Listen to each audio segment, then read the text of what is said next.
Good day all. ഇന്ന് നമ്മൾ discuss ചെയ്യാൻ പോകുന്ന ടോപ്പിക്ക് ഇൻഡിപെൻഡൻറ്റ് ഇവൻറ്റ്. അതായത് എയും ബിയും എന്ന് പറഞ്ഞ ഇവൻറ്റ് ഇൻഡിപെൻഡൻ്റ് ആണ് എന്ന് പറയണമെങ്കിൽ അതൊരു കണ്ടീഷൻ സാറ്റിസ്ഫൈ ചെയ്യണം. അതായത് probability of A intersection B എന്തായിരിക്കണം?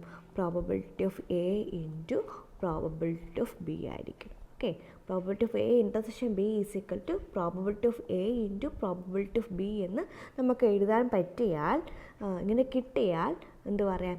എയും ബിയും ഇൻഡിപെൻഡൻ്റ് ആണ് എന്ന് പറയാം. ഓക്കെ, അപ്പം ഇൻഡിപെൻഡൻ്റ് ആണോ എന്ന് ചെക്ക് ചെയ്യാനുള്ള കണ്ടീഷൻ എന്ത്? P of A intersection B is equal to P of A into P of B.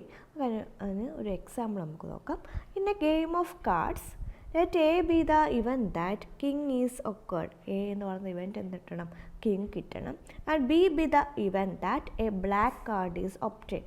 B എന്ന് പറയുന്നത് എന്ത് കിട്ടണം? ബ്ലാക്ക് കാർഡ് കിട്ടണം. ഇവിടെ നമ്മൾ ചെക്ക് ചെയ്യുന്നത് എയും ബിയും എന്താണ്? ഇൻഡിപെൻഡൻ്റ് ആണോ അല്ലയോ എന്നാണ് ചെക്ക് ചെയ്യുന്നത്. അപ്പോൾ ഇൻഡിപെൻഡൻ്റ് ആണ് എങ്കിൽ എയും ബിയും ഇൻഡിപെൻഡൻ്റ് ആണ് എങ്കിൽ എന്ത് സാറ്റിസ്ഫൈ ചെയ്യണം? P of A intersection B is equal to P of A into P of B എന്നൊരു കണ്ടീഷൻ സാറ്റിസ്ഫൈ ചെയ്ത് നമുക്ക് പറയാൻ പറ്റും എയും ബിയും ഇൻഡിപെൻഡൻ്റ് ആണ്. ഓക്കെ, ഈ ഗെയിം ഓഫ് കാർഡ്സ് എ എന്ന ഇവൻറ്റ് എന്താണ്? കിങ് ഒക്കർ ചെയ്യണം. ഓക്കെ, കിങ് ഒക്കർ ചെയ്യണം. നമുക്കറിയാം, അതായത് 52 കാർഡ്സ് ഉണ്ട്. ടോട്ടൽ 52 കാർഡ്സ് ഉണ്ട്. ഓക്കെ, അപ്പോൾ ഇവിടെ കാർഡ്സിൽ നമുക്ക് എന്തെങ്കിലും കിങ് കിട്ടണം. കാരണം ഫേവറബിൾ ആയിട്ടുള്ള ഔട്ട്കം എന്തൊക്കെയാണ്? ഇത് കിടാം, അതായത് ഇത് വരാം, ഇത് വരാം, ഇത് വരാം, ഇത് വരാം. ഓക്കെ, അതായത് total number of favourable outcomes എന്ന് പറയുന്നത് എന്താണ്? 4 ആണ്. പോസിബിൾ ഔട്ട്കംസ് എന്തായിരിക്കും? 52 ആയിരിക്കും. അപ്പം കിങ് കിട്ടാനുള്ള പ്രോബബിലിറ്റി എന്താണ്? 4/52 ആയിരിക്കും അല്ലേ? 4/52. ഓക്കെ, അതാണ് 1/30. ബി എന്ന് പറഞ്ഞ ഇവൻറ്റ് എന്താണ്? ബ്ലാക്ക് കാർഡ് കിട്ടണം. ബ്ലാക്ക് കാർഡ് കിട്ടണം.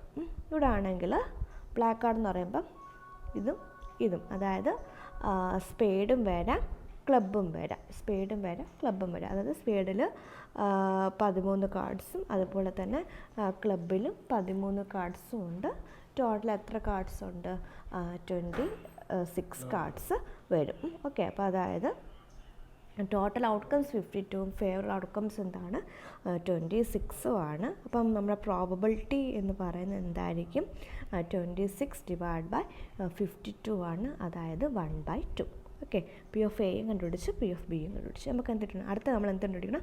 P of A intersection B കണ്ടുപിടിക്കണം. എ ഇൻ്റർസെക്ഷൻ ബി എന്താണ്? അത് ബ്ലാക്കും ആയിരിക്കണം, കിങ്ങും ആയിരിക്കണം. അതായത് ബ്ലാക്ക് കിങ് കാർഡ് കിട്ടണം. ഓക്കെ, ബ്ലാക്ക് കിങ് കാർഡ് കിട്ടണം. അപ്പം ഇവിടെ ആണെങ്കിൽ ബ്ലാക്ക് കിങ് കാർഡ് എന്ന് പറയുമ്പോൾ ഇതും വരും. ഓക്കെ, ഇതും വരും, അതുപോലെ തന്നെ ഇതും വരും, ഇതും വരും അല്ലേ? ഇതും വരും. ബ്ലാക്ക് കിങ് കാർഡ് ഈ 2 എണ്ണം വരും. അതായത് P of A intersection B എന്ന് പറയുന്നത് എത്ര വരും? 2 വരും. ടോട്ടൽ ഫേവറബിൾ ഔട്ട്കംസ് 2ഉം ടോട്ടൽ ഔട്ട്കംസ് എന്താണ്? 52ഉം വരും. അപ്പോൾ നമുക്ക് എന്തിട്ട് probability of A intersection B എന്ന് പറയുന്നത് 2/52 എന്ന് വരും. അതായത് 1/26 എന്ന് വരും. 1/26 വരും. ഓക്കെ, നമ്മൾ നോക്കുന്നത് P of A intersection B എന്ത് കിട്ടി? 1/26 എന്ന് കിട്ടി. P of A into P of B അതായത് 1/13 ഇൻറ്റു 1/2 ചെയ്യുമ്പോൾ എന്ത് കിട്ടി? 1/26 തന്നെ കിട്ടി. അപ്പോൾ നമുക്ക് എന്ത് പറയാൻ പറ്റും? എയും ബിയും എന്താണ്? ഇൻഡിപെൻഡൻറ്റ് ഇവൻറ്റ്സ് ആണെന്ന് പറയാൻ പറ്റും.